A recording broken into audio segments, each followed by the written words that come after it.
عليكم ورحمة الله وبركاته.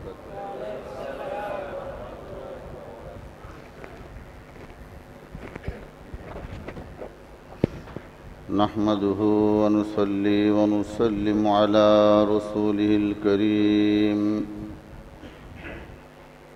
أما بعد فأعوذ بالله من الشيطان الرجيم. بسم الله الرحمن الرحيم.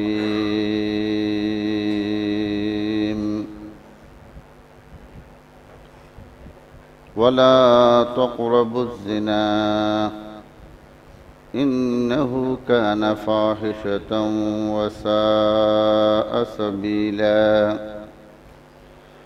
وأيضا في شان حبيبه إن الله وملائكته يصلون على النبي يا أيها الذين آمنوا صلوا عليه وسلموا تسليما. اللهم صل على محمد كما صليت على إبراهيم وعلى آل إبراهيم إنك حميد مجيد. اللهم بارك على محمد وعلى آل محمد كما باركت على إبراهيم وعلى آل إبراهيم إنك حميد مجيد.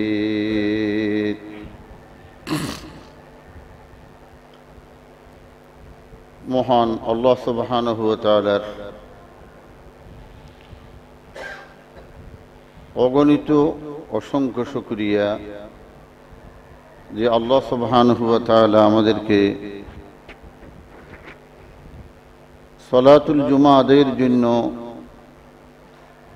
মেহেরবানি করে তার ঘরে আসার, বসার, কোরআন ও সুন্নাহর আলোচনা শোনার তৌফিক দান করেছেন। সেই আল্লাহ সুবহানাহু ওয়া তাআলার দরবারে আমরা কলিমাতু শুকর আদায় করছি, আলহামদুলিল্লাহ।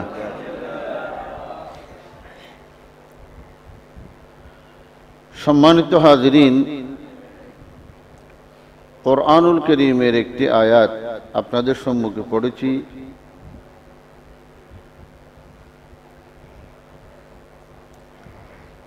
আল্লাহ পাক রব্বুল আলামিন কোরআনুল কারীমে ইরশাদ করেছেন, অশ্লীলতা, বেহায়াপনা যারা সমাজে প্রসার হোক এটা চায়, আল্লাহ বলে তারা অপেক্ষা করুক, আমার আযাব, আমার গজব তাদেরকে গ্রাস করবে।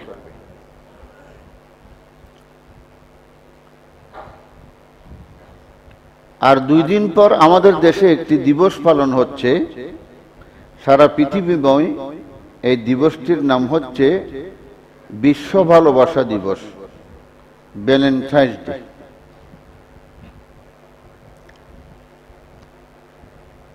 বিশেষ করে যারা গবেষক আলেম ওলামা নয়,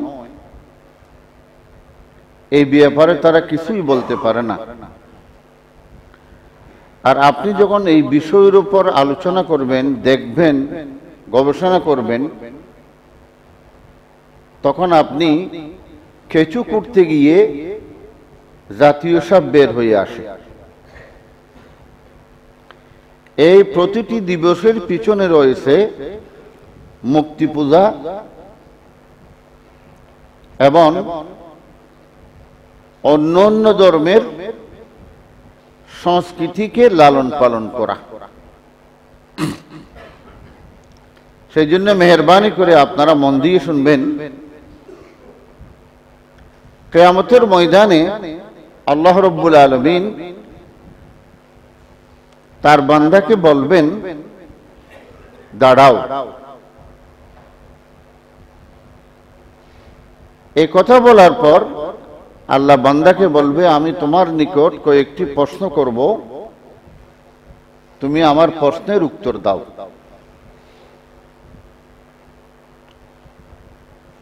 আমার প্রশ্নের উত্তর না দেওয়া পর্যন্ত আদালতের এজলাসের সীমারেখা থেকে নড়াচড়া এক চুল অগ্রসর হতে পারবে না।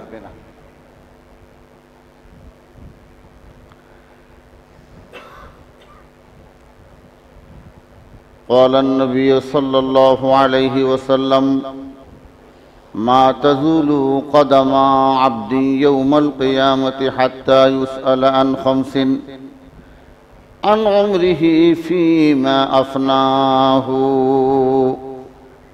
আল্লাহ বান্দাকে প্রথম প্রশ্ন করবে আন উমরিহি ফিমা আফনাহু, আমি তোমাকে একটি জীবন যৌবন দান করেছিলাম, এই জীবন যে কত বড় মূল্যবান, যৌবন যে মানুষের নিকট কত বড় নিয়ামত, আমি যে তোমাকে দিয়েছিলাম এই যৌবন এবং জীবন তুমি কোথায় ব্যয় করেছ, তার হিসাবটা একটু আমাকে দাও। বিশেষ করে যৌবনের দিনগুলি, চাকচিক্যের দিনগুলো, আনন্দের দিনগুলো, উৎসব উল্লাসের দিনগুলো কোথায় ব্যয় করেছ, আল্লাহ বলবেন আমাকে একটু তুমি হিসাব দাও। ওয়ান শাবাবিহি ফিমা আবলাহু ওয়ান ইলমিহি মিযা ওয়ান মালিহি মিন আইনা ইকতাসাবাহু। এই হাদিসে আরো আছে, তুমি সম্পদ কোন পথে আয় করেছ এবং তোমার সম্পদ কোন পথে তুমি ব্যয় করেছ। আমি যে তোমাকে জ্ঞান দান করেছি, এই জ্ঞান এলম, তুমি সেই অনুযায়ী কি আমল করেছ। এখন আমার অংশ হচ্ছে আল্লাহ জীবন যৌবন, চাকচিক্য, উল্লাস, আনন্দ, খুশি, বিয়ে শাদী, লাফালাফি, আল্লাহ বলে এই উল্লাসের দিনগুলি তুমি কোথায় ব্যয় করেছ, একটু আমাকে হিসাব দাও। এই জন্য কোরআনুল কারীমে আল্লাহ পাক যৌবনকে পুত পবিত্র রাখার জন্য আল্লাহ পাক আমাদেরকে নির্দেশ দিয়েছেন, বিসমিল্লাহির রহমানির রহিম ওয়ালা তাকরাবুজ জিনা। আল্লাহ বলে তোমরা বেবিচারের নিকটেও যেও না। আল্লাহ তো এই কথা বলতে পারতেন ওয়ালা তাজনু, তোমরা জিনা করিও না। আল্লাহ কথা বলছেন না, বেবিচারের নিকটেও যেও না। 16টা ধাপ পার হয়ে মানুষ জিনা করে। প্রথমে একটা লোকের সাথে আপনার চোখের সাথে পরিচয় হলো, তারপরে চোখ দিয়ে আপনি তাকে দিক নির্দেশনা দিলেন, তারপরে তার সাথে আলাপ হলো, আলাপ হওয়ার পর একদিন তাকে নিয়ে বের হয়ে গেলেন। এইভাবে 16টা ধাপ পার হয়ে আমরা যাকে মনে করি জেনা, সেই মূল জেনাতে সে লিপ্ত হয়। হাতের জেনা, চোখের জেনা, পায়ের জেনা, হৃদয়ের জেনা। হাতের জেনা হচ্ছে তার কাছে চিঠি লেখা, চোখের জেনা বারবার তার দিকে দৃষ্টি দেওয়া, হৃদয়ের জেনা তার চেহারাকে কল্পনা জল্পনা করে হৃদয়ের মধ্যে কল্পনা জল্পনা করা, এগুলি রাসূলুল্লাহ সাল্লাল্লাহু আলাইহি ওয়াসাল্লাম এগুলিও জেনা বলেছেন। ওয়ালা তাকরাবুজ জিনা, আল্লাহ বলে তোমরা বেবিচারের নিকটেও যেও না, অবৈধ যৌনাচার করো না। তিনি বলেছেন অবৈধ যৌনাচার করা তো দূরের কথা, অবৈধ যৌনাচারের কাছেও তোমরা যেও না। এমন কাজ করবে না যে কাজ মানুষকে যৌনাচারের দিকে নিয়ে যায়, ধাবিত করে অন্যায়ের দিকে নিয়ে যায়। রাসূলুল্লাহ সাল্লাল্লাহু আলাইহি ওয়াসাল্লাম বলেন, হে যুবক, তোমার যৌবনকে হেফাজত করো, তোমার যৌবনকে দাগমুক্ত রাখো। আল্লাহ পাক কিয়ামতের ময়দানে আরশের নিচে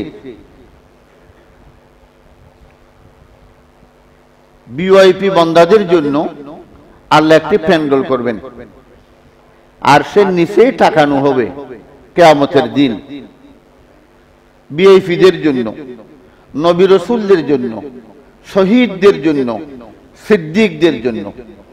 এখানে তিন প্রকারের লোকেরা স্থান পাবে: নবী, রাসূল, সিদ্দিক, শহীদ। এই হাদিসে বুঝা যায় সিদ্দিক মানে সততা। যারা যৌবনকে হেফাজত করেছে তারা আল্লাহর দেওয়া আমানতকে সততার সহিত ধরে রেখেছে। রাসূলুল্লাহ সাল্লাল্লাহু আলাইহি ওয়াসাল্লাম বলেন যে আরশের ছায়ায় আল্লাহ পাক যুবনকে স্থান দিবেন, ওই যুবককে, যেই দিন লা জিল্লা ইল্লা জিল্লুহু, আল্লাহর ছায়া ব্যতীত আর কোন মানুষ শান্তি পাওয়ার জন্য, একটু দাঁড়াবার জন্য, শ্বাস নেওয়ার জন্য কোন জায়গায় থাকবে না। সেখানে এক নম্বর হচ্ছে ইমামুন আদিলুন, ন্যায় বিচারক। একেবারে রাষ্ট্রপতি থেকে শুরু করে প্রধানমন্ত্রী থেকে, সচিব থেকে, এমপি থেকে, উপজেলা চেয়ারম্যান থেকে, জজ থেকে শুরু করে, অর্থাৎ যার হাতে যেই ক্ষমতা, ইমামে আদিল, সেই যেন আদালত, ইনসাফ, সততা সমাজের মধ্যে কায়েম করে।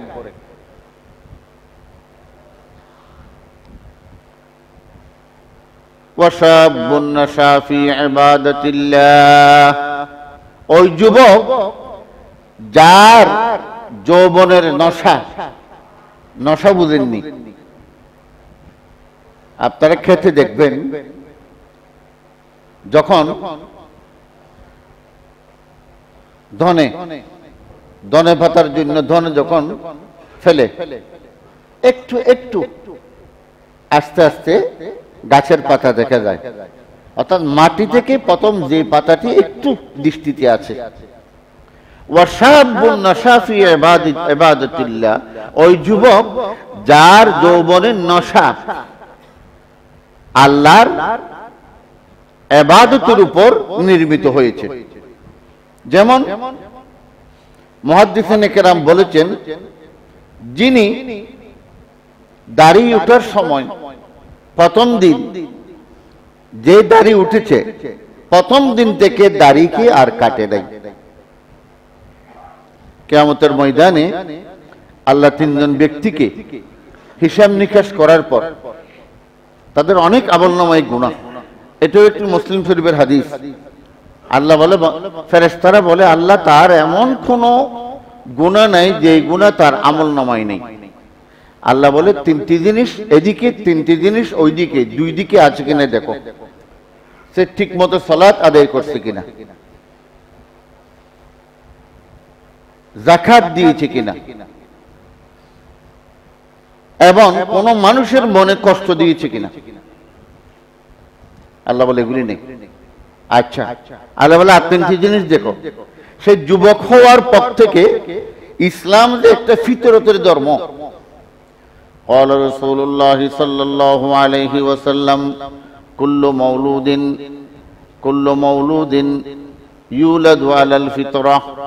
আল্লাহ রাসূল বলেন, প্রত্যেক নবজাত শিশু যখন মায়ের পেট থেকে জন্মগ্রহণ করে, সেই দুনিয়াতে আসার সময় ইসলাম নিয়ে, ইসলাম ধর্মের উপর স্বভাবজাত, ইসলাম ধর্মের উপর তার কি হয়, জন্মগ্রহণ হয়। তার মাতা পিতার গায়ের কারণে সে কাফের, বৌদ্ধ, খ্রিস্টান, নসারা অর্থাৎ ইসলামের বিপরীত হয়ে যায় তার মাতা পিতার গায়ের কারণে। প্রতিটি মানুষ আসার সময় কি হয়? ইসলাম নিয়ে আসে।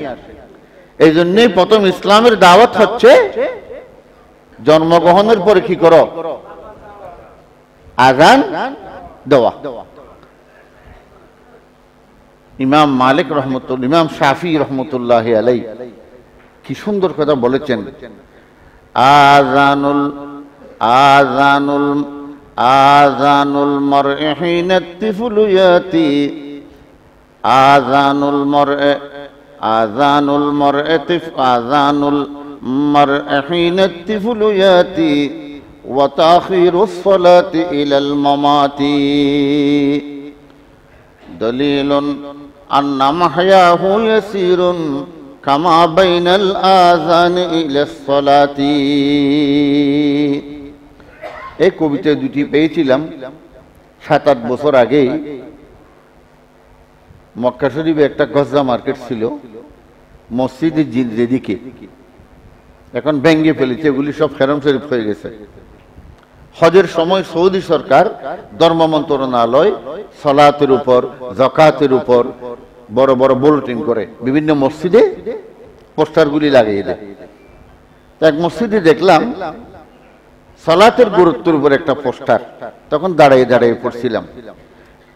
হয়তো কি সুন্দর কথা ইমাম শাফি বলেছেন, আযানুল আযানুল মার'i হিনা তিফলু ইয়াতি ওয়া তাখিরুস সালাতি ইলাল মামাতি।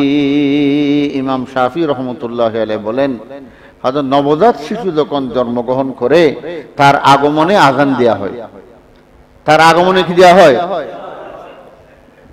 আযান দেয়া হয়। ওয়া তাখিরুস সালাতি ইলাল মামাতি। কিন্তু এই আযানের সালাত নামাজটা একটু দেরিতে হয়। দলিলুন আন্না মাহয়াহু ইয়াসিরুন কামা বাইনাল আযান ইলাস সালাতি। দলিল হচ্ছে মানুষের জীবন হচ্ছে চলন্ত। জোয়ার যেরকম উঠে, বাটা যেরকম নামে, মানুষের জীবন চলন্ত সামনের দিকে। দলিলুন আন্না মাহয়াহু ইয়াসিরুন কামা বাইনাল আযান ইলাস সালাতি। জুনাইদ বাগদাদি কেউ বলতেন, হুজুর আপনি যাচ্ছেন কোথায়? হয়তো কোথায়? কবরের দিকে যাচ্ছি। আল্লাহু আকবার। একটা কদম দিয়ে যাচ্ছে জীবন থেকে, এটা কবর নিকটে আসতেছে, হয়তো কবরের দিকে যাচ্ছি। হয়তো ইমাম শাফি বলেন দলিল হচ্ছে মানুষের জীবন চলন্ত। কামা বাইনাল আযান ইলাস সালাতি। হয়তো যেমন প্রতিটি আযানের পরে ইকামতের পূর্বে 2 রাকাত সালাত আছে। আল্লাহ রাসূল সাল্লাল্লাহু আলাইহি ওয়াসাল্লাম বলেছেন প্রত্যেক আযান ইকামতের পূর্বে কি আছে? 2 রাকাত সালাত আছে। এটা মাগরিবের নামাজেও আছে, আমরা পড়ি না।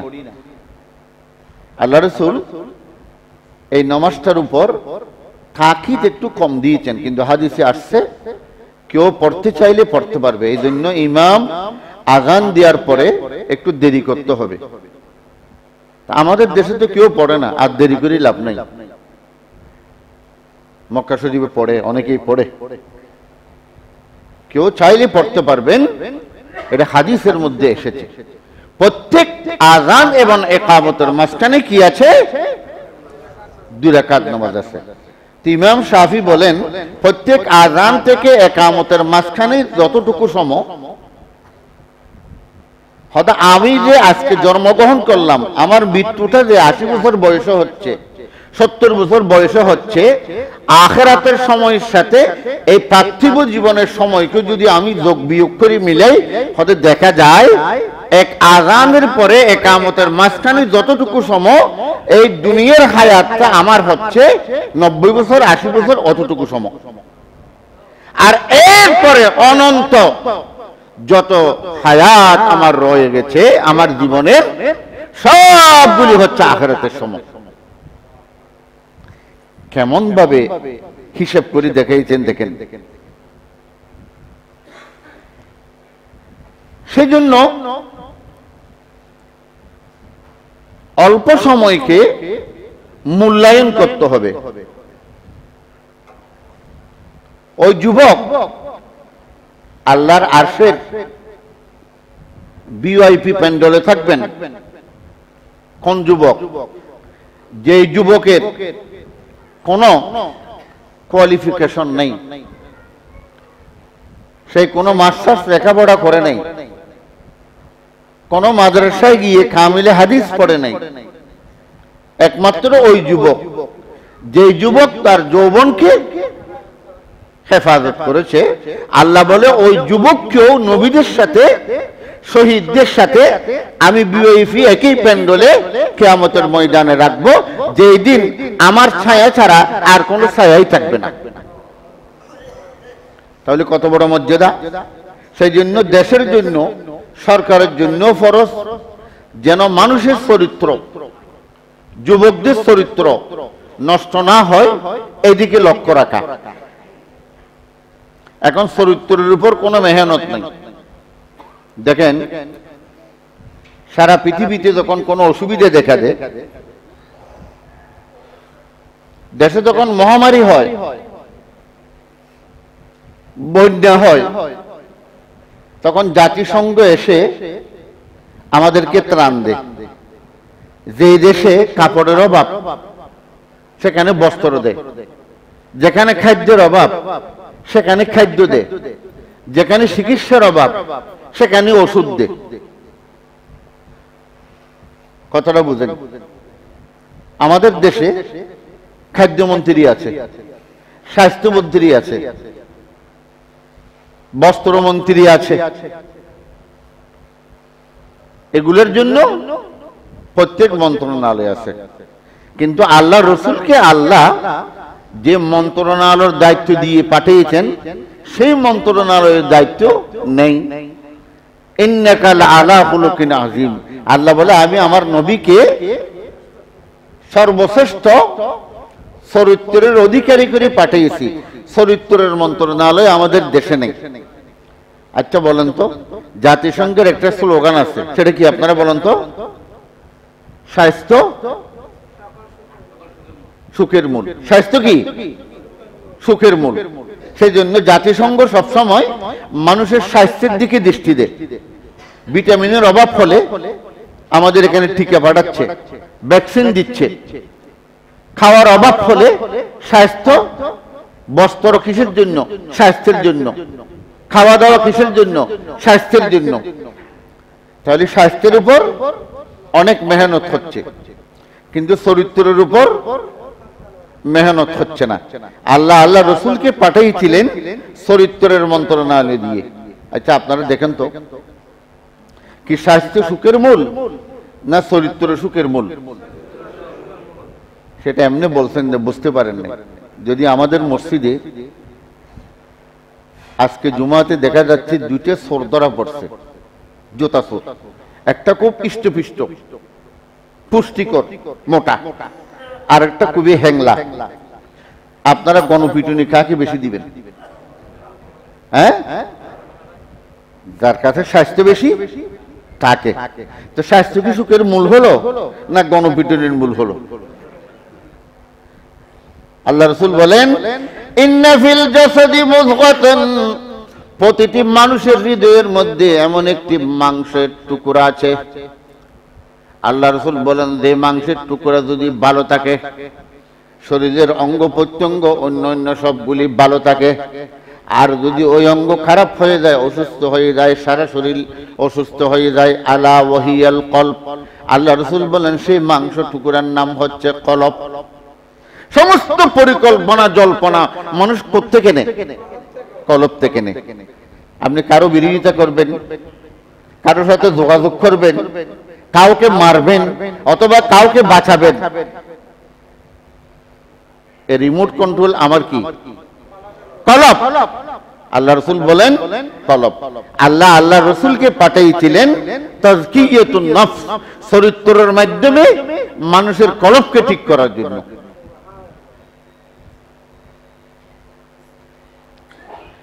নতুন দিবস, নতুন আগ্রাসন। আন্তর্জাতিক শক্তি মুসলমানদেরকে চরিত্রহীন করার জন্য, যুব সমাজকে বিপদগামী করার জন্য নানা ধরনের আয়োজন তারা করে যাচ্ছে। বিভিন্ন চাকচিক্যের মাধ্যমে যুবকদেরকে তারা বিপদগামী করছে, অন্যায়ের পথে তাদেরকে অগ্রসর করছে। বিশেষভাবে বাংলাদেশের এক শ্রেণীর লোকেরা মুসলিম এই দেশে নতুন নতুন কুসংস্কার সংস্কৃতি আমদানি করেছে। এই ভ্যালেন্টাইন্স ডে, ভালোবাসা দিবস, তাই আপনারা আল্লাহর কসম করে বলুন তো 15 বছর আগে আর শুনতেন কিনা? এখন দিবসে দিবসে দেশ অবশ।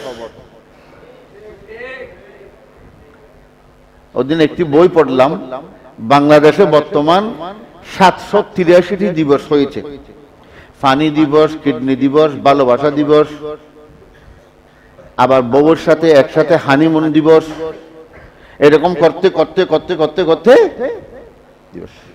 মুফতি শফি রহমতুল্লাহি আলাইহি একটা খুব সুন্দর কথা বলেছেন মারিফুল কোরআনে। হয়তো দেখেন, আল্লাহ ইব্রাহিম আলাইহিস সালামের মাধ্যমে খানে কাবা তার ছেলের মাধ্যমে নির্মাণ করেছে, কিন্তু আল্লাহ তাদের স্মৃতিকে ধরে রেখেছে।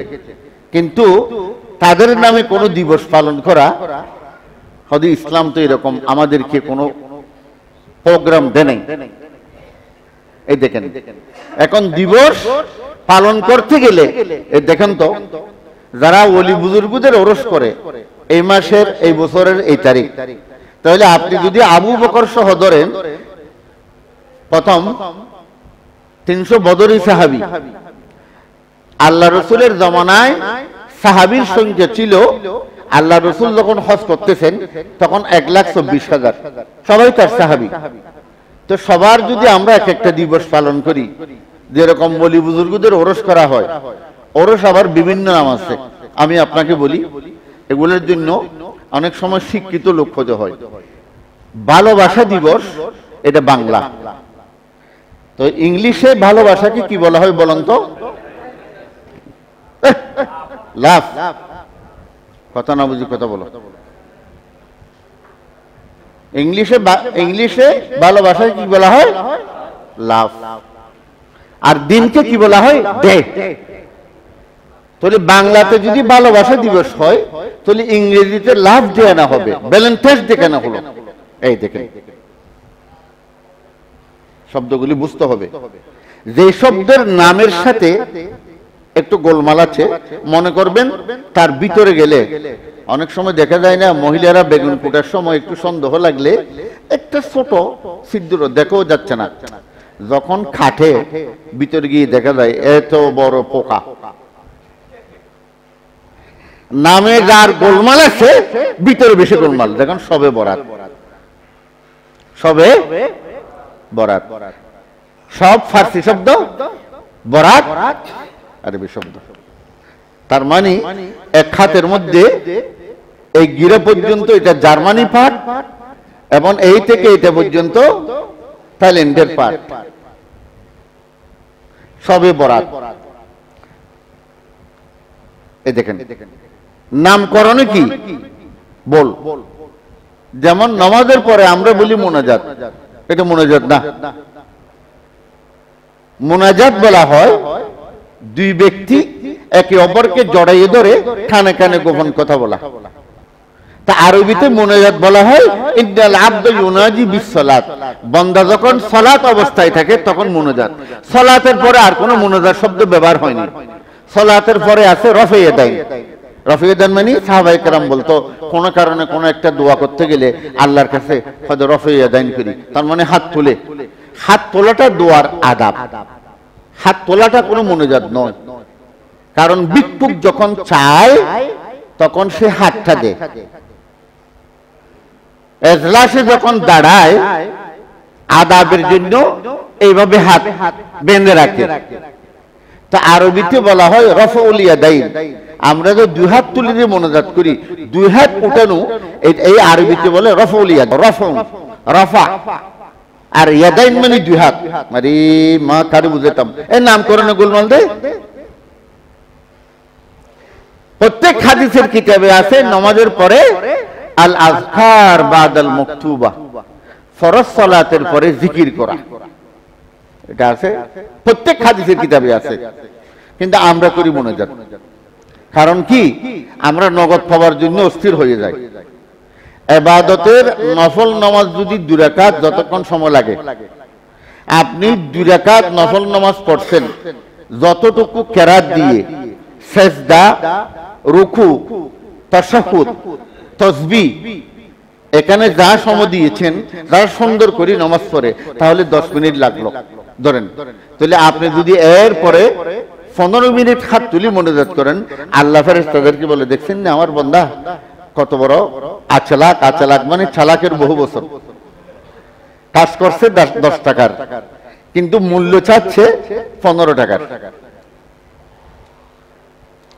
মান শাগালাহুল কুরআনু আন যিকরি ওয়া মাসআলাতি আতাইতুহু মিম্মা আফযালা উতিয়াস সাইলিন। আল্লাহ আল্লাহ আল্লাহ, একটা হাদিস শুনেন, এটা হচ্ছে হাদিসে কুদসি।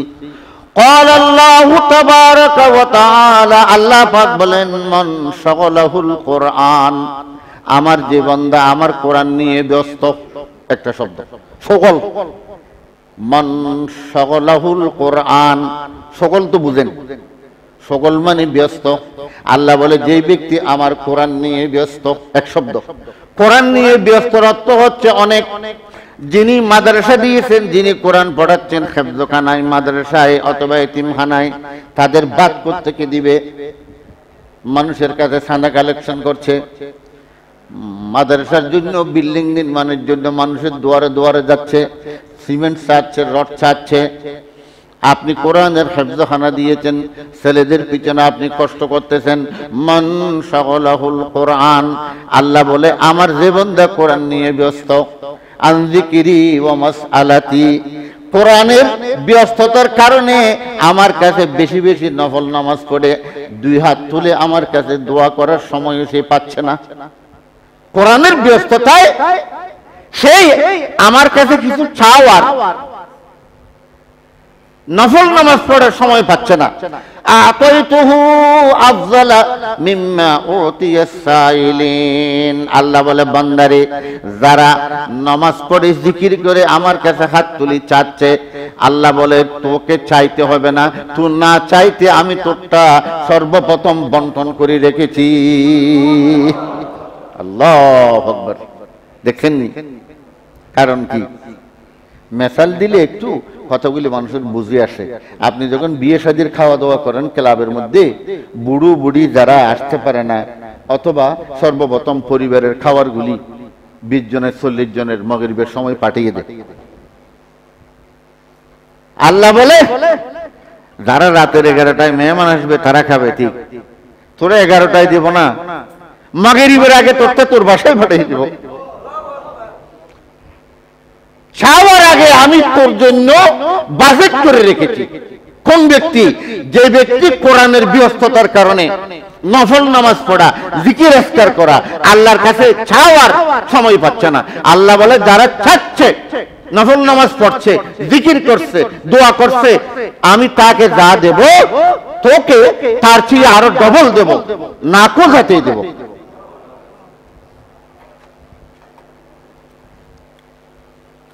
এই আমাদের দেশে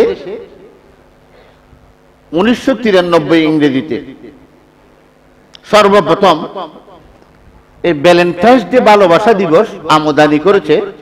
যুবকদের সাথে, যুবতীদের সাথে এগুলিকে পরিচয় করে দিয়েছে বাংলাদেশের এক বড় সাংবাদিক, যুগান্তরের সংবাদক শফিকুর রহমান। তার নামে যেরকম লেখা আছে, বলুন তো কে? তার জীবনটা কাটিয়েছে ব্রিটেনে, আমেরিকাতে, লন্ডনে। যত অপসংস্কৃতি, ভ্যালেন্টাইন্স দিবস, 31 নাইট, এই জাতীয়গুলি আমাদের দেশের লোকেরা জানতো না।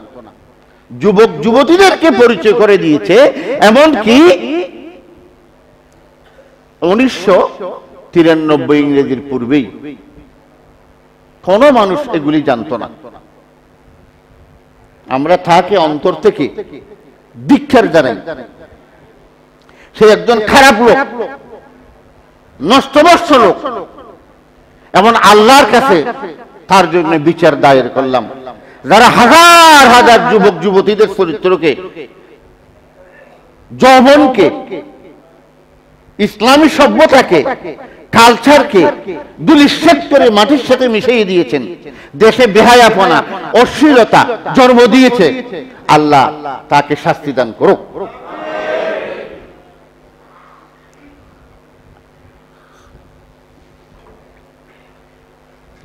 ফেব্রুয়ারি গত 3 বছর আগে, গত বছর তো করোনার জন্য হতে পারে নাই, আমি এই ওয়াজটা গত বছরের আগেও করছিলাম। তখন ঢাকার কোন দোকানে একটা ফুল ছিল না, একটা ফুল 2500 টাকা পর্যন্ত বিক্রি হয়েছে। এটা বাংলাদেশ, ঢাকা চট্টগ্রামের একটা শহর, নিউ ইয়র্কের কোন শহর নয়। এবং এই রাতে আমেরিকাতে, আপনাদের মোবাইল আসতে কিনে জানেন না, আমার মোবাইলেও ঢাকা শেরাটন হোটেল থেকে, 2 হোটেল থেকে বিভিন্ন প্যাকেজে বারবার আসতেছে, এত টাকা, এত টাকা, এত টাকা, এত টাকা। কারণ নর্তকীরা নাচবে একটা রাত উদযাপন করার জন্য, মানুষ কত প্রস্তুতি দিচ্ছে। সেই জন্য আপনাদেরকে বলতে চাচ্ছি, আমেরিকার নিউ ইয়র্ক সিটিতে ভ্যালেন্টাইন্স ডে 14 ফেব্রুয়ারি 2018 ইংরেজির রাতে একটি গোলাপ ফুল বিক্রি হয়েছে $50। $50 সমতুল্য আমাদের। চিন্তা করেন এটা কারণটা কি? এবং এই দিবসগুলি পালন হচ্ছে, ভ্যালেন্টাইন্স হচ্ছে কে আমি আপনাদেরকে বলবো, এখন বুঝে নিন ভ্যালেন্টাইন্স কে। ভালোবাসা দিবসের নাম লাভ ডে হতে পারে, এখন নামের মধ্যে কেন ভুল হয়ে গেল, এরকম কেন হলো, ভ্যালেন্টাইন্স ডে কেন হলো? ভালোবাসা দিবসের ইংলিশ তো ভ্যালেন্টাইন্স হতে পারে না, ভ্যালেন্টাইন্স একটা মানুষের নাম। এই দিবস উদযাপনের প্রভাব ও পরিণাম কি? 1 নম্বর। 2 নম্বর, মুসলিম সম্প্রদায়ের জন্য এর প্রতিরোধ করণীয় কি? 1 নম্বর, এই দিবসের ঐতিহাসিক ভিত্তি কোথায়? সিরতে এনসাইক্লোপিডিয়া, সারা পৃথিবীর জ্ঞানগুলি। এ দেখেন, আমাদের দেশে যেরকম সরকার খাদ্য গুদামে রাখে, অসুবিধা হলে যেন মাল ছাড়তে পারে, যেগুলি বড় বড় রাষ্ট্র, এরাও জ্ঞান বিজ্ঞানকে ধরে ধরে রাখছে। সেই জন্য যারা আলেম ওলামা, ওই কিতাবগুলি যখন আপনি পড়তে পারবেন না, এখন বুখারী শরীফ, কোরআন শরীফের তাফসীর দিয়ে সমাজের কোনো সমাধান দিতে পারবেন না। কারণ নামাজ আর সমাজ দুটোটা এক জিনিস। আমার বাপের মৃত্যুর পরে একটা জায়গা নিয়ে গ্রামে আমার সাথে একটা দ্বন্দ্ব হয়েছে। তো যিনি আমার বিপক্ষের লোক, হুজুর আপনি তো কোরআন হাদিস পড়ছেন, সমাজ শরীফ তো পড়েন নাই। এই জন্য মুফতি সাহেবরা যখন ফতোয়া দেয়, ফতোয়া দেওয়ার জন্য যেটা প্রথম শর্ত, এই ফতোয়াটা আমি কোন এলাকায় দিচ্ছি এবং কিসের ভিত্তির উপর করে দিচ্ছি, এলাকাও প্রথম দেখতে হবে। এই ফতোয়ার কারণে মারামারি হবে কিনা, এই ফতোয়ার কারণে বৈপরীত কোন অসুবিধার সম্মুখীন হবে কিনা। ডাক্তারেরা তো রুগী যখন চায় এগুলি দেখে, নতুবা আপনি তো এমনি ডাক্তারি বই একটা নিয়ে কোন রোগের জন্য কি ওষুধ খায়, এটা তো ওষুধের উপরে লেখা আছে। তাই একজন ডাক্তার আর আপনি নিজে ওষুধের উপর লেখা দেখি ওষুধ খাওয়ার মধ্যে কতটুকু বেশ কম? 1 জরাদের 1 কোটি কোটি ভাগ বেশ কম আছে। ভ্যালেন্টাইন্স ডে যীশু খ্রিস্টের জন্মের আগে ৪র্থ শতকে পৌত্তলিক মুক্তি পূজারীদের সমাজে বিভিন্ন পূজা অর্চনা বিভিন্ন অনুষ্ঠান প্রচলিত ছিল। তারা বিভিন্ন দেবতার পূজা করত। তাদের বিভিন্ন দেবতা ছিল। পশু পাখির জন্য একটা দেবতা তারা কল্পনা করত, জমির উর্বরতার জন্য একটা দেবতাকে তারা মানত, ছেলে সন্তানের অসুস্থ হলে একটা দেবতাকে মানত। এগুলি খ্রিস্টানও আছে, নসরাদেরও আছে, এবং তার থেকে আসছে মুসলমানদের কাছে, আমাদের মুসলমানদের কাছেও আছে। ডিম কোন দেশে মাবলেট হয়ে গেছে, কোন দেশে আন্ডা নামে আছে, আর কোন দেশে বজাহলা হয়ে আসছে নাম একটা। আমাদের দেশেও দেখেন চট্টগ্রাম শহরে বিভিন্ন মাজার, কোন মাজারে গেলে পরীক্ষায় পাস হয়, কোন মাজারে গেলে মামলা মোকদ্দমায় মানুষ কি হয়, জিততে পারে, এই ধরনের খেয়াল। আল্লামা আলী ভারতবর্ষের একজন বড় আলেম, বড় বুজুর্গ, যার কবিতা আমি আপনাদেরকে মাঝে মাঝে শুনাই। ইকবাল আর হালি হচ্ছে উর্দু কবিদের মধ্যে বড়, কিন্তু ইকবালের চাইতে আল্লামা আলী বড় আলেম এবং মুহাদ্দিস। আল্লামা আলী কি বলেন, কবিলে কবিলে কবিলে কবিলে কাহার এক জুদাতা কিসি কা হুবলতা কিসি কা সফাতা, কবিলে কবিলে কাহার এক জুদাতা কবিলে কবিলে কাহার এক জুদাতা किसी का हुबलता किसी का सफाता, ये उज़्ज़ा पे उड़ना ये ला पर फिदाता, इसी तरह घर घर नए एक खुदाता। অর্থাৎ কবিলে কবিলে প্রতিটি বংশে বংশে এক একটি মুক্তি। আবার বিশেষভাবে বড় এলাকা মিলি আর একটা বড় মন্দির, বড় মুক্তি। कबीले कबीले कहार एक जुदाता किसी का हुबलता किसी का सफाता। আরব জাহিলিয়াতের আকীদা বর্ণনা করতেছে, ये उज़्ज़ा पे और नाइला पर फिदाता उसी तरह घर घर नया एक खुदाता। প্রতিটি ঘরের মধ্যে এক একটি নতুন নতুন খোদা।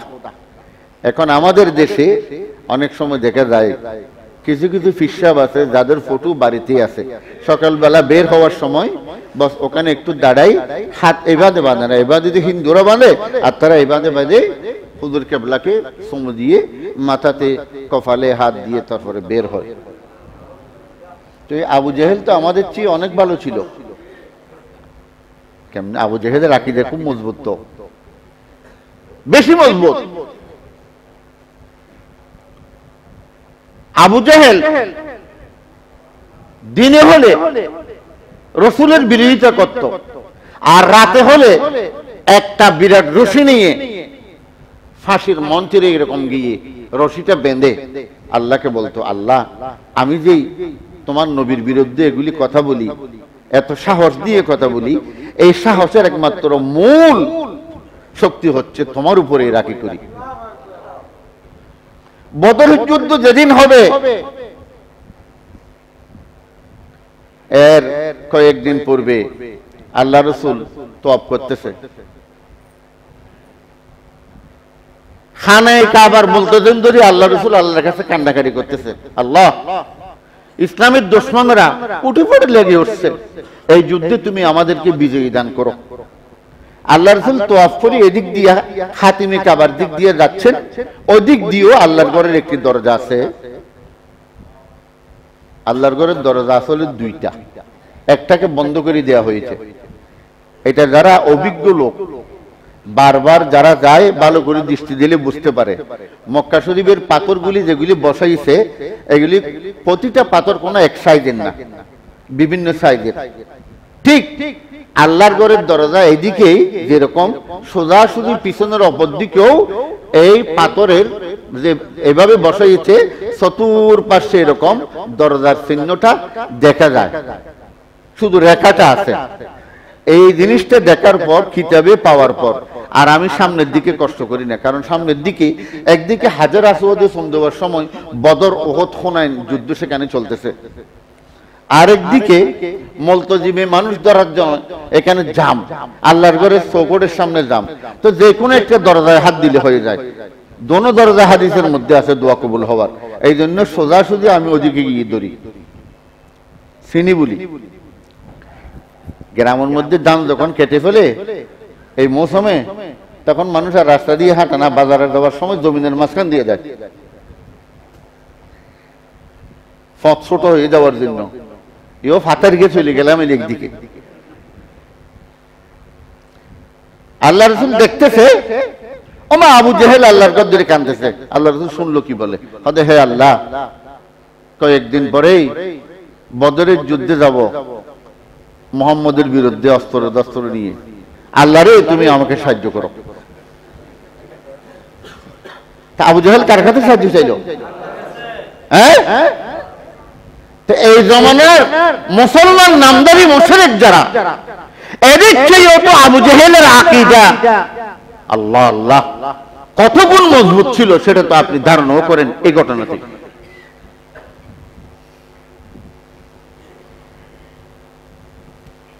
যাক,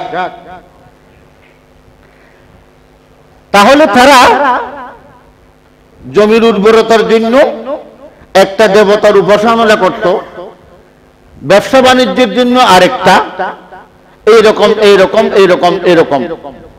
দেখেন তখন তারা কি করত, তাদের একটা কর্মসূচি ছিল। এই ভ্যালেন্টাইন্স দিবসের সূত্রপাত থেকে এই ভ্যালেন্টাইন যিনি যাকে নিয়ে পূজা করা হতো, সেখানে পূজার মধ্যে একটা লটারি দেওয়া হতো। লটারি কি, যুবতীদের নামে লটারি ইস্যু করা হতো। লটারিতে যে যুবতী, যে যুবকের ভাগে পড়ে, আগামী 1 বছর এই দিন না আসা পর্যন্ত সেই যুবতীকে যুবক ভোগ করত। দেখেন এই দিনটা হচ্ছে 14 ফেব্রুয়ারি। এই দিনটা কি 14 ফেব্রুয়ারি। আচ্ছা, কিছুদিন যাওয়ার পরে আরেক খ্রিস্টান ফাদুরি আসলো, হদে না, এটাকে একটু পরিবর্তন করতে হবে নতুন ভাবে। তখন আয়োজন হয়তো একটু বাড়াতে হবে। তখন যুবক যুবতীরা বিভিন্ন পশু পাখির তারা কি করত, শরীরের মধ্যে রেখাপাত করত। ইউনিভার্সিটিতেও হয় মাঝে মাঝে রেক্রে অনুষ্ঠান, সেটাকে বলেন কি বলুন তো, অর্থাৎ মাদ্রাসায় যেরকম পাকুড়ি দেয় হেফজ শেষ হলে, ইউনিভার্সিটিতেও একটা রেক্রে অনুষ্ঠান হয়। তখন মাতা পিতারা যায়, তখন অনেক ছেলেরা কেউ ভাল্লুক সেজে, কেউ কুকুর, কেউ হাতি, অনুষ্ঠানকে সুন্দর করার জন্য। আসলকে সেটা না, আসল আল্লাহ বুঝেই দিচ্ছে, তোমার ছেলেকে তুমি এত বড় ইউনিভার্সিটিতে লেখাপড়া করালা, মানুষ হিসেবে পাঠিয়েছ, আজকে ভাল্লুক হয়ে গেছে, কেউ কুকুর হয়ে গেছে, কেউ বানর হয়ে গেছে। আর কোরআনের দস্তার যখন দেয়া হয়, তখন আল্লাহ বলে তুমি একটু দেখো, তার মাথায় পাকুড়ি বাঁধি দেওয়া হচ্ছে। এমন এই পাকুড়ি কিয়ামতের ময়দানে জ্বলতে থাকবে। তার এই পাকুড়ির উসিলায় যার ছেলেকে হেফজখানায় দিয়েছে, তার বাপকে কিয়ামতের ময়দানে এমন একটি আল্লাহ পাক পাকুড়ি পরিধান করাবে, যে পাকুড়ির আলু দুনিয়ার সূর্যের আলুকে হার মানাবে।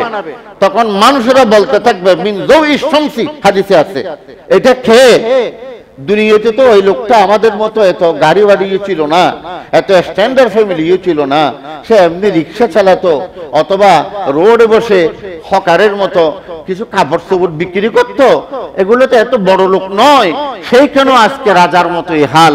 তার পিছনে ফেরেশতারা, তার পিছনে আল্লাহর রহমতের ফেরেশতারা, এবং তার এই সম্মান কি জন্য? আল্লাহু আকবার। যাক, তখন আরেক খাদুরি বলল, হয়তো এই দিন একটা ছাগলও জবাই করতে হবে, এবং জবাইকৃত ছাগলের চামড়া তুলে যুবতীর গায়ের মধ্যে জড়িয়ে দেওয়া হতো। অর্থাৎ যে ছাগলটা জবাই করত, ছাগলের চামড়াটা ছিলে ওই যুবতীর গায়ের মধ্যে কি দেওয়া হতো। আল্লাহ রাসূল বলেন, এমন এক জমানা আসবে আমার উম্মতের মহিলারা গরু ছাগলের চামড়ার মতো পোশাক পরবে, পিছনে এরকম লাগবে। এটা বাস্তবতা এখন দেখা যাচ্ছে। কিছু কিছু মহিলাদের সুইটার আসছে, এদিকে একরকম ওদিকে একরকম, ঠিক চামড়া যেরকম পিছনের দিক দিয়ে দিলে এরকম লেবাসটা। অর্থাৎ হাদিসে আছে মহিলাদের লেবাস কি হবে? পরিপূর্ণ গোলাকার হবে। যাক, ওদিকে গেলে আরেক বিষয়।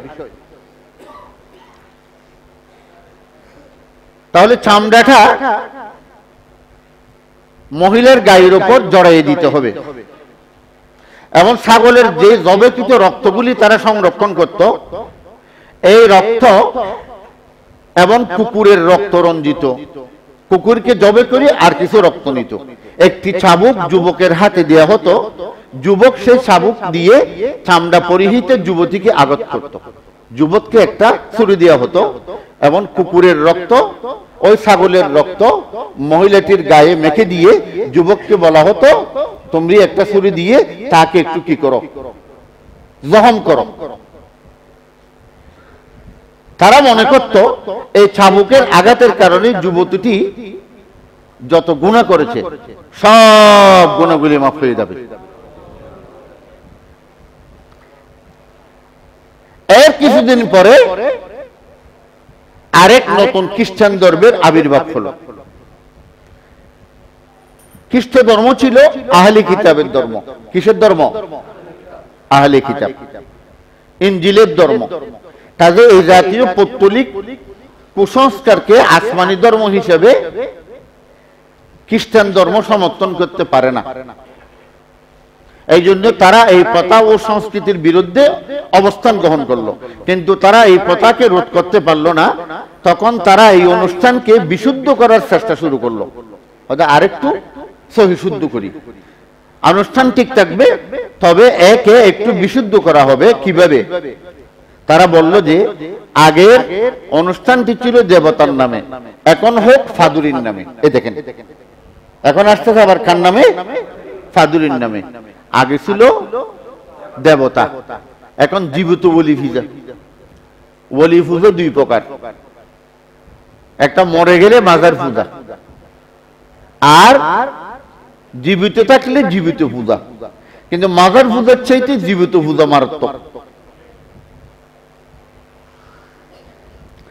আগে দেয়া হতো যুবকের নামে লটারি, এখন দেয়া হচ্ছে যুবতীর নামে লটারি। না, যুবতীর নামে লটারি বন্ধ করে এখন যুবকের নামে লটারি দেয়া হচ্ছে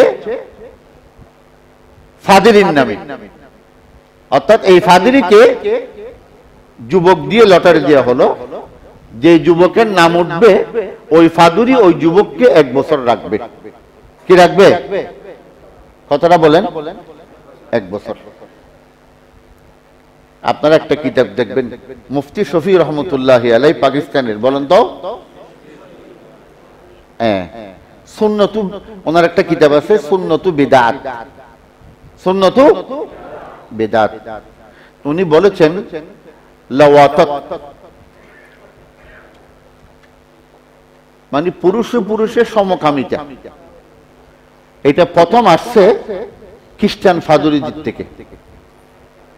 এরপরে পার হয়েছে মুসলমান ফির বুজুর্গের কাছে।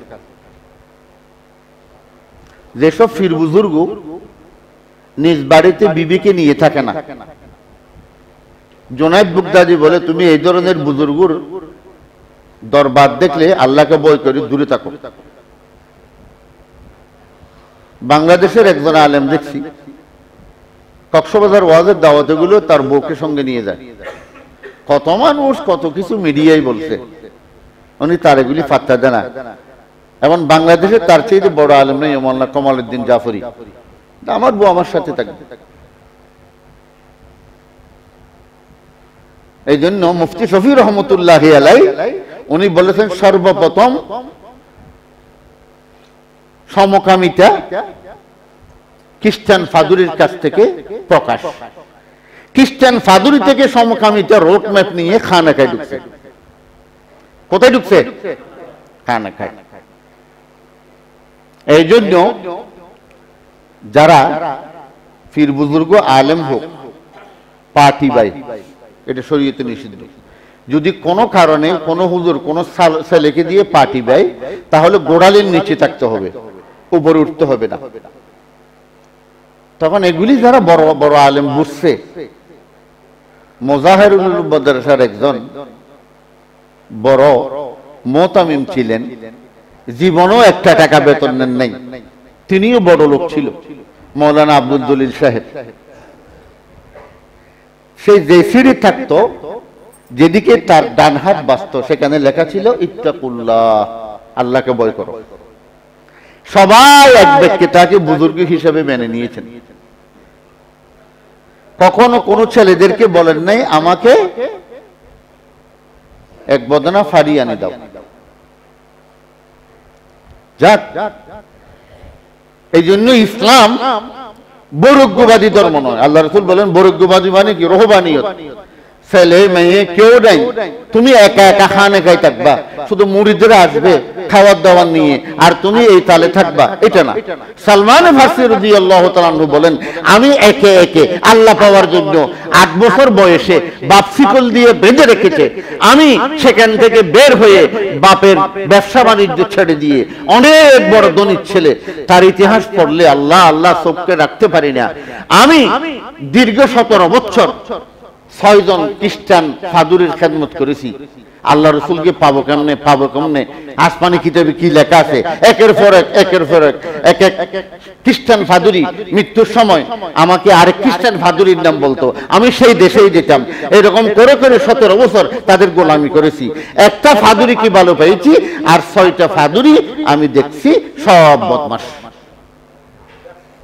এটা কার কথা? সালমান ফারসি রাদিয়াল্লাহু তাআলা আনহু।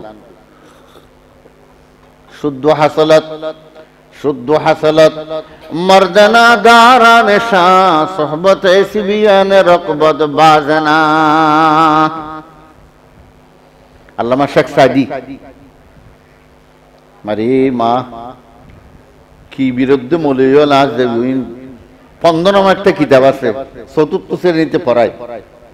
তিনি তার কিতাবে একটা আশ্চর্য কথা, অধ্যায় একটা, কবিতা একটা, প্রতিটি অধ্যায়ের মধ্যে 10, 12টা, 15টা, 20টা কবিতা। তিনি বলেন এটা এমন একটা কবিতা, আমি আর দ্বিতীয়টাই যাব না। শুদ্ধ হাসালাত মর্দানা দারান শাহ সোহবতে সিবিয়ান রকবত বাজনা। হয়তো 2টা জিনিস মানুষের বড় নেশা। ইমাম আহমদ রহমতুল্লাহ, ইমাম আবু হানিফা রহমতুল্লাহ আলাই, ইমাম আহমদ বেশি সুন্দর ছিল। তাকে যখন পড়াতো সামনে ইমাম ইউসুফ বসত, ছোটকালে ইমাম আহমদকে পিছনে বসে দিত। একদিন 15 তারিখের চাঁদ, পিছনের সামনে দেখতেছে দাড়ি লড়তেছে। ইমাম আবু হানিফা ইমাম আহমদকে বলতেছেন, আহমদ তোমার কি দাড়ি উঠছে নাকি? দাড়ি উঠছে। হয়তো আলহামদুলিল্লাহ, তাহলে আজকে সামনে আসতে পারবা। আল্লাহু আকবার বললেন না? তাকওয়া দেখছেন নি? আল্লাহু আকবার। আজ থেকে সামনে আসো। একটা সুন্দরী মায়ের পিছনে শয়তান থাকে বলে 3টা, আর একটা সুন্দর ছেলের পিছনে শয়তান থাকে 3000। শুদ্ধ হাসালাত মর্দানা দারান শাহ সোহবতে সিবিয়ান রকবত বাজনা। সোহবতে সিবিয়ান রকবত। আল্লামা শেখ সাদি বলে যে পীর সাহেবের দরবারে দেখবা যে এরকম সুন্দর ছেলেরা, এবং যে হুজুরেরা ওয়াজ করতে আসে ব্যাগ নিয়ে যদি সুন্দর ছেলেরা যায়, হয়তো প্রথমেই তুমি ট্রেড মার্ক দিবে যে হুজুরের মধ্যে কিছু আছে, হুজুরের মধ্যে কি কিছু আছে। বাস, হয়তো আমি আর কিছু বললাম না, আর কি হক কথাটা বলে দিছে। তো আফসোস, আগে ছিল যুবতীদের নামে, এখন করা হয়েছে যুবকের নামে। যে যুবক লটারিতে উঠবে ঠিক ঠিক 1 বছর ওই ফাদুরি ওই যুবককে কি করবে, তখন দিবসের নাম পরিবর্তন হয়ে ওই ফাদুরির নাম ছিল ভ্যালেন্টাইন্স। কি নাম বলেন তো? ভ্যালেন্টাইন্স। এখন আমি লিখছি 17-20টা, বলছি 2 পৃষ্ঠা, আর কত বলবো? তাহলে এটা বিজাতীয় একটি সংস্কৃতি, এর পিছনে রয়েছে অনেক অনেক মারাত্মক, এর চাইতে আরো বেশি ইয়াংকিং ব্যবসা। কেন? আমেরিকাতে তখনকার 14 ফেব্রুয়ারি শীত থাকতো, তারা ব্যবসা বাণিজ্য চলতো না, মানুষ বেশি শীতের কারণে বের হতে পারতো না। তখন মানুষকে বের করার জন্য সর্বপ্রথম আমেরিকার গোয়েন্দা সংস্থার সরকারেরা বুদ্ধি দিল, হদে একটা ভ্যালেন্টাইন্স ডে এই দিবসটা পালন করুন, তাহলে কি হবে, হাজার হাজার কার্ড বিক্রি হবে। এই থেকে 70 কি 80 বছর আগে প্রথম $6,000 কার্ড বিক্রি হয়েছে। আমাদের দেশেও না, এই দেখেন না, ভ্যালেন্টাইন্স ডে আসলে বস ফুল একটা দিবে বান্ধবীকে। তখন এক বন্ধু আরেক বন্ধুকে বলে, কিরে তোর কেউ নাই?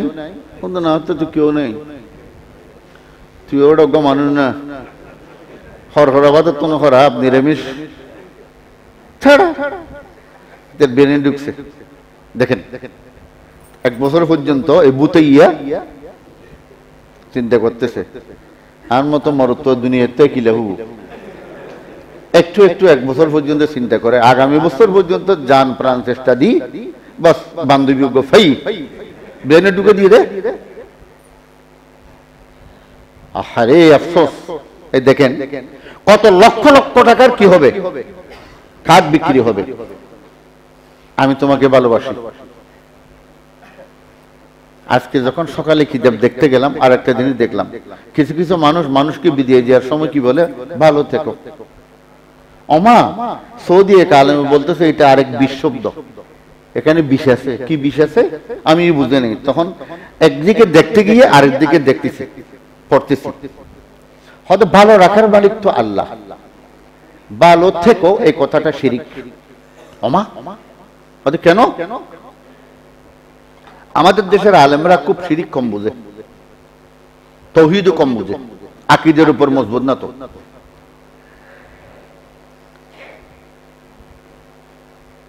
হয়তো ভালো থেকো, তো ভালো থেকো, তুমি যে দোয়াটা করলা এটা কি ভালো থেকো?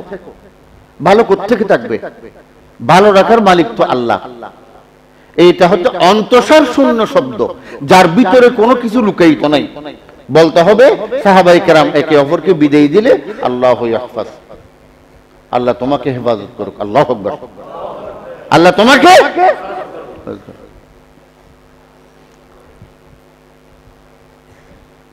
আমাকে যদি কেউ বলে ঈদ মুবারক, আয় না মোবাইলে বলছে হ্যাঁ তোর ঝাড়ার বাড়ি,